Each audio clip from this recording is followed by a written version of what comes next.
आहा. अरे 2-2 सिद्धार्थ. अरे सुदामे इकडे कुठे जेवायला आलो होतो. झालं जेवण? हो झालं ना. मग एवढं अन्न? हा तेवढीच भूक होती ना, जेवढी भूक तेवढंच खाल्लं, पण पैसे पूर्ण भरलेत बरं का.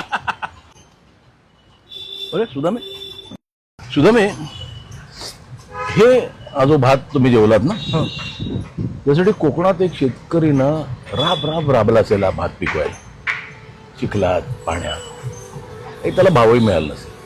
ही जी पुरी तू वेस्ट केलीस ना, ते गहू पिकवायला कुठेतरी पंजाबमध्ये करतार सिंग खूप खूप खूप मेहनत केली असेल त्याने.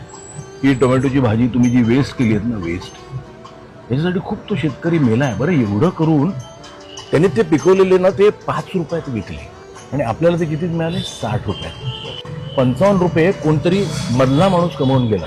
हे जे तुम्ही जेवण जेवता ना, त्याच्या मागे कदाचित एखाद्या शेतकऱ्याने आत्महत्या केली असेल. तर त्याच्या मेहनतीला ना व्हॅल्यू करा. खूप खूप शेतकरी मेले. किती मेले?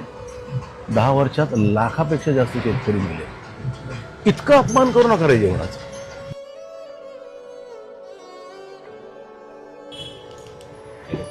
मला या ताटाची किंमत माहिती होती, पण अन्नाची किंमत आज कळाली.